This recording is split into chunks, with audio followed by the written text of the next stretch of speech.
আসসালামু আলাইকুম। আজকে আমরা স্টার্টিং পয়েন্টের সেকেন্ড মেশিন ফর্মটা সলভ করব। গত ক্লাসে আমরা মিউ মেশিনটা সলভ করেছিলাম, তো সেই ধারাবাহিকতায় আজকে আমরা সেকেন্ড মেশিন ফর্মটা সলভ করতে যাচ্ছি। তো ফর্ম মেশিনটা সলভ করার জন্য আমাদের প্রথমেই হ্যাকদা বক্সের সার্ভারের সাথে আমাদের লোকাল মেশিনটাকে কানেক্ট করতে হবে। তো এর জন্য আমরা স্টার্টিং পয়েন্টের যে ওপেন ভিপিএন ফাইলটা আছে ডাউনলোড করে নিচ্ছি। তো আমাদের ডাউনলোড আশা করি হয়ে গেছে। তো এবার আমরা কানেক্ট করব। তার জন্য আমাদের কমান্ডটা সুডো ওপেন ভিপিএন এবং আমাদের যে ফাইল নেম সেটা।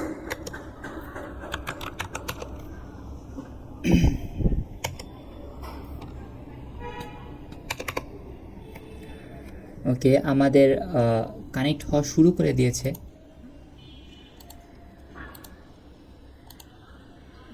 তো আমরা দেখতে পাচ্ছি এখানে একটা গ্রিন কালার দেখাচ্ছে, তার অর্থ হচ্ছে আমরা অলরেডি কানেক্ট হয়ে গেছি সার্ভারের সাথে। তো এইবার যেটা আমাকে করতে হবে সেটা হলো আমাদের মেশিনটা রান করতে হবে। তো এর জন্য স্পন মেশিন অপশনটা আমরা ক্লিক করলাম। তো এই ফর্ম মেশিনটা আসলে কি, এটা এফটিপি প্রোটোকলের উপর বেস করে একটা বিগিনার ফ্রেন্ডলি একটা মেশিন আমাদের, যেটা সলভ করলে আমরা এফটিপি প্রোটোকল কি, এটা কিভাবে কাজ করে, এটা কোন কোন পোর্টে কাজ করে, তো এগুলোর বেসিক বিষয় নিয়ে আমরা জানতে পারবো।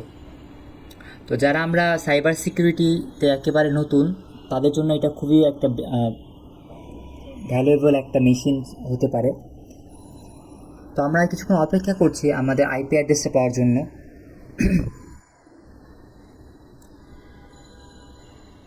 So let's wait some time. তো আমরা দেখতে পাচ্ছি আমাদের মেশিনের আইপি অ্যাড্রেসটা চলে এসেছে। তো আমাদের মেশিনটা আসলেই রান করছে কিনা তার জন্য আমরা প্রথমে একটু চেক করে নিই পিং কমান্ডের মাধ্যমে। তো পিং, তারপর আমাদের আইপি অ্যাড্রেস। তো আমরা দেখতে পাচ্ছি আমরা রেসপন্স পাচ্ছি, তার অর্থ আমাদের মেশিনটা অ্যাক্টিভ এখন। তো আমাদের প্রথমে যে কাজটা করতে হবে, আমরা আইপি অ্যাড্রেস পেয়েছি মেশিনটার, তাহলে সেটাকে স্ক্যান করে দেখতে হবে যে এই মেশিনে কোন কোন পোর্ট ওপেন আছে। তো তার জন্য আমরা এনম্যাপ টুলটা ইউজ করব। এনম্যাপ আইপি অ্যাড্রেসে দিয়ে দিলাম। তো আইপি অ্যাড্রেসে দিলে কি হবে, এখানে আমরা কোন কোন পোর্ট ওপেন আছে সেটা দেখতে পাবো, কিন্তু কোন কোন ভার্সন আছে ওপেন সেটা আমরা দেখতে পাবো না। তো ভার্সনগুলো দেখার জন্য আমরা এসভি কমান্ড ইউজ করব। এবং আমি এই যে স্ক্যানের রেজাল্টটা সেটা আমি একটা নর্মাল টেক্সট ফাইল হিসেবে সেভ করে রাখতে যাচ্ছি, পরবর্তী যদি কাজে লাগে কোনো সময়। এনম্যাপ স্ক্যান, এখানে ও দ্বারা আউটপুট হচ্ছে এবং এন দ্বারা নর্মাল টেক্সট ফাইল হচ্ছে। তো আমাদের স্ক্যান শুরু হয়েছে, আমরা দেখতে পাচ্ছি আমাদের স্ক্যান কমপ্লিট। তো আমাদের পোর্ট 21 ওপেন আছে, এই পোর্টে আমাদের এফটিপি সার্ভিসটা ওপেন আছে এবং সেই সার্ভিসের ভার্সন একটা আছে ভিএস এফটিপি ডি 3.0.3। তো আমরা এখানে দেখতে পাচ্ছি আমাদের সার্ভিসে ইনফোর মধ্যে ওএস, যে ওএসে আমাদের এটা সার্ভিসটা ওপেন আছে সেটা হচ্ছে ইউনিক্স। তো এই ইনফোগুলো আমরা পেয়ে গেলাম। তো আমরা এখন কিছু এখানে কোশ্চেন আছে, কোশ্চেনগুলো সলভ করি প্রথমে। তো আমাদের বলছে what does the 3 letter acronym FTP stand for. FTP stand for file transfer protocol. এটা একেবারে আমাদের বেসিক একটা নলেজ বলতে পারি, ফাইল ট্রান্সফার প্রোটোকল। ওকে, তো সেকেন্ড কোশ্চেন হচ্ছে which port does the FTP service listen on usually. 21 পোর্টে FTP সার্ভিসটা ওপেন থাকে। তো আমরা অলরেডি স্ক্যানের মাধ্যমে সেটা দেখেছি যে আমাদের এখানে 21 পোর্টটা ওপেন আছে। তো আমাদের অ্যান্সারটা হলো 21। Third question is FTP sends data in clear without any encryption. FTP যে আমাদের সার্ভিসটা আছে সেখানে আমরা ডাটা আদান প্রদান করি কোনো রকম এনক্রিপশন ছাড়াই। তো আমাদের একটা আপডেট ভার্সন আছে যেখানে এসএইচ প্রোটোকলটা ইউজ করা হয়। তো সেই আপডেট ভার্সনের নামটা আমার এখানে জানতে যাচ্ছে, তো তার নাম হবে এসএফটিপি। তো আপনারা যদি এসএফটিপি এগুলো একটু নতুন মনে হয় তাহলে আপনি একটু গুগল করে নিন, গুগলে একটু এগুলো সম্পর্কে বিস্তারিত লেখা আছে, আপনি একটু পড়ে নেবেন এখান থেকে। What is the command we can use to send ICMP echo request? ICMP echo রিকোয়েস্টের জন্য কোন কমান্ডটা ইউজ করে? আমরা পিং কমান্ডটা ইউজ করি। একটু মাত্রই আমরা পিং কমান্ডটা ইউজ করে দেখলাম যে আমাদের মেশিনটা অ্যাক্টিভ আছে কিনা। তো আমাদের এই অ্যান্সারটা হবে পিং। তো আমাদের বলছে এফটিপি যে ভার্সনটা রান আছে সেটা এফটিপি আমাদের যে সার্ভিসটা রান আছে তার ভার্সনটা কত সেটা আমাদের এখানে জানতে হচ্ছে। তো অলরেডি আমরা ভার্সনটা কিন্তু বের করে নিয়ে আসছি আমাদের স্ক্যানের মাধ্যমে। তো আমরা এটাকে কপি করলাম, এখান থেকে কপি করে এখানে জাস্ট আমি পেস্ট করে দেবো।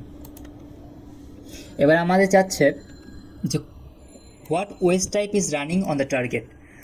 তো আমাদের ইউনিক্স ওয়েসটা আমাদের রান করছে। তো আমাদের অ্যান্সার হবে এখানে ইউনিক্স। আমাদের এরপরে কোশ্চেন আছে what is the command we need to run in order to display the FTP client help menu. Help মেনুর জন্য আমরা কোন কমান্ডটা ইউজ করব? তো আমরা এফটিপির জন্য হেল্পের জন্য আমরা এফটিপি এইচ যদি আমরা স্ল্যাশ হাইপেন এইচ দিই তাহলে আমরা হেল্প মেনু পাবো। সরি এখানে এইচ না, একটু ভুল হয়েছে আমাদের, এখানে আমাদের কোশ্চেন মার্ক থাকবে। এখানে আমাকে বলে দিয়েছে এখানে কোশ্চেন মার্ক ইউজ করতে হবে। হেল্প এইচ দিয়ে কোনো অপশন নাই, আনন অপশন, মাই ব্যাড। এখানে কোশ্চেন মার্ক যদি আমরা দিই তাহলে আমরা দেখতে পাচ্ছি যে এখানে একটা হেল্প মেনু পাচ্ছি। তাহলে আমাদের অ্যান্সার হবে এফটিপি হাইপেন কোশ্চেন মার্ক। তো এটা আমরা এখানে পেস্ট করে দিলাম, এটা আমাদের অ্যান্সার। ওকে, তো এইবার আমরা স্ক্যান করেছি। স্ক্যানে আমরা দেখতে পাচ্ছি আমাদের 21 পোর্ট ওপেন আছে, এখানে ভার্সনটা আমরা জানি, আমরা সার্ভিসটাও জানি। এখন আমরা এই পোর্ট আর সার্ভিসটা ইউজ করে এই মেশিনটাকে কোনোভাবে অ্যাক্সেস নেওয়া যায় কি না সেটা আমরা এখন চেষ্টা করব। তো তার জন্য এফটিপিতে আমাদের ইউজার নেম পাসওয়ার্ড থাকলে আমরা খুব সহজে আমরা সেটাকে অ্যাক্সেস নিতে পারি, কিন্তু আমাদের এখানে কোনো ইউজার নেম নাই, পাসওয়ার্ডও আমরা জানি না অবশ্যই। তো ইউজার নেম পাসওয়ার্ড ছাড়া আমরা কীভাবে অ্যাক্সেস দিতে পারি? আমরা জানি যে এফটিপিতে অ্যানোনিমাস নামে একটা ইউজার নেম আছে, যেখানে আমাদের কোনো অ্যানোনিমাস ইউজার নেম ইউজ করলে আমাদের কোনো পাসওয়ার্ড ছাড়াই আমরা সেটাতে অ্যাক্সেস নিতে পারি। তো তার জন্য আমাদের যে কমান্ডটা থাকবে এফটিপি অ্যানোনিমাস @ আমাদের যে আইপি অ্যাড্রেস সেটা। তো আইপি অ্যাড্রেসটা আমাদের যেটা ছিল সেটা আমরা আবার এখান থেকে কপি করে নিই, Ctrl+Shift+V। তো এটাতে যদি আমি এন্টার করার সাথে সাথে আমাদের এখানে একটা পাসওয়ার্ড চাচ্ছে দেখেন, কিন্তু আমরা তো পাসওয়ার্ড জানি না। তো আমরা এখানে জাস্ট এন্টার ক্লিক করব। তো আমাদের দেখেন লগ ইন সাকসেসফুল দেখাচ্ছে। তাহলে অ্যানোনিমাস এমন একটা ইউজার নেম যেটাতে ইউজ করলে পাসওয়ার্ড ছাড়াই আমরা অ্যাক্সেস নিতে পারি, কোনো রকমের আইডি ক্রিয়েট ছাড়াই, কোনো রকমের অ্যাকাউন্ট ক্রিয়েট ছাড়াই। তো আমরা যখন তো আমাদের এখানে অ্যাক্সেস নেওয়া শেষ। তো আমরা এখন দেখতে পাচ্ছি এখানে কি কি ফাইল আছে। তো তার জন্য আমরা ls কমান্ড ইউজ করব, যেমন আমরা সবসময় করে থাকি।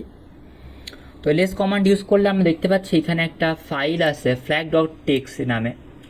তো আমরা এখন এই flag.txt-টা আমরা এখান থেকে ডাউনলোড করব। ডাউনলোড করার জন্য আমাদের যে কমান্ডটা ইউজ করতে হবে সেটা get flag.txt। তো আমরা দেখতে পাচ্ছি এখানে ডাউনলোড অপশনটাও এখানে ডাউনলোড কমপ্লিট হয়েছে। তো আমরা যদি আমাদের ডিরেক্টরিতে যাই দেখতে পাচ্ছি এখানে ফ্ল্যাগ নামে একটা ফাইল চলে এসেছে। তো আমরা এখন এটা এক্সিট করে দিচ্ছি, আমাদের এখন আর এটা দরকার নেই। আচ্ছা, এক্সিট করছি না কারণ আমাদের এখানে একটু প্রবলেম সলভের জন্য এই ডাটাগুলো লাগবে। তো এরপরে কোশ্চেনটা আমরা একটু দেখতে যাচ্ছি যে what is the user name that is used over FTP when you want to log in without having an account. একটা অ্যাকাউন্ট ছাড়া আমরা কীভাবে লগ ইন করতে পারবো কোন ইউজার নেম দ্বারা? তো আমরা অলরেডি দেখে আছি সেটা অ্যানোনিমাস। আমাদের ইউজার নেম হবে অ্যানোনিমাস। তো এটা আমাদের কারেক্ট অ্যান্সার দেখাচ্ছে। তো এরপরে যে কোশ্চেন সেটা বলছে what is the response code we get for the FTP message log in successful. FTP log in successful হলে আমরা কোন রেসপন্স কোডটা পেয়েছিলাম? তো আমরা যে এখানে দেখেন লগ ইন সাকসেসফুলের ক্ষেত্রে আমরা 230 এই রেসপন্স কোডটা পেয়েছিলাম। তো আমাদের অ্যান্সার হবে 230। ওকে, তারপরে কোশ্চেনটা বলছে there are couple of command okay one directory what is the command আচ্ছা আমার কোনো লিস্ট ফাইল করার জন্য আমরা যে ফাইলগুলো আছে সেগুলো শো করার জন্য আমরা লিনাক্সে কি কমান্ডটা ইউজ করে থাকি, কমন ওয়েটা কি? তো এর জন্য আমরা জানি ls কমান্ডটা আমরা ইউজ করে থাকি। তো এটার অ্যান্সার হবে ls। What is the command use to download file? Okay, ডাউনলোডের জন্য আমরা যে কমান্ড ইউজ করছি সেটা গেট কমান্ড। আচ্ছা, এবার আমাকে বলছে রুট ফ্ল্যাগটা আমাকে এখানে এন্ট্রি করতে হবে। রুট ফ্ল্যাগটা এখন আমরা পাই নাই, তো রুট ফ্ল্যাগের জন্য আমরা একটা ফ্ল্যাগ ডট টেক্সট নামে একটা ফাইল ডাউনলোড করেছিলাম। তো এটার জন্য আমরা এক্সিট করে দেই, এফটিপি সার্ভিস থেকে আমরা এক্সিট করলাম, ক্লিয়ার করলাম। আমরা এলএস দিলে দেখতে পাচ্ছি এখানে এটা ফ্ল্যাগ ডট টেক্সটি আছে, এটা আমরা ক্যাট করি, ক্যাট ফ্ল্যাগ ডট টেক্সটি। তো আমরা একটা এখানে ফ্ল্যাগ পেয়ে গেছি, তো এই ফ্ল্যাগটাই হবে আমাদের অ্যান্সার। তো এই ফ্ল্যাগটা যদি আমরা এখানে সাবমিট করে দেই তো এটাই হবে আমাদের অ্যান্সার। তো আলহামদুলিল্লাহ আমাদের ফোন যে মেশিনটা আছে সেটা আমাদের সলভ হয়ে গেছে। তো আশা করি আপনারা এখান থেকে এফটিপি সার্ভিসটা কীভাবে কাজ করে, কীভাবে আমরা এটাতে এই দুর্বলতা ইউজ করে আমরা অ্যাক্সেস নিতে পারি সেগুলো সম্পর্কে একটা প্রাথমিক একটা আইডিয়া পেয়েছেন। তো আপনার যদি কোনো কোশ্চেন থাকে তাহলে আপনারা কমেন্ট বক্সে অবশ্যই জানাবেন, কোনো একটা সাজেশন থাকলেও আপনাদের জানাবেন।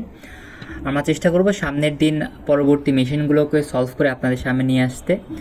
আপনারা যদি অন্য কোনো মেশিন বা অন্য কোনো সাজেশন থাকে যেগুলো আপনারা চান আমরা সলভ করি, তো সেটাও আপনারা জানাতে ভুলবেন না। ধন্যবাদ, ভালো থাকবেন, আসসালামু আলাইকুম।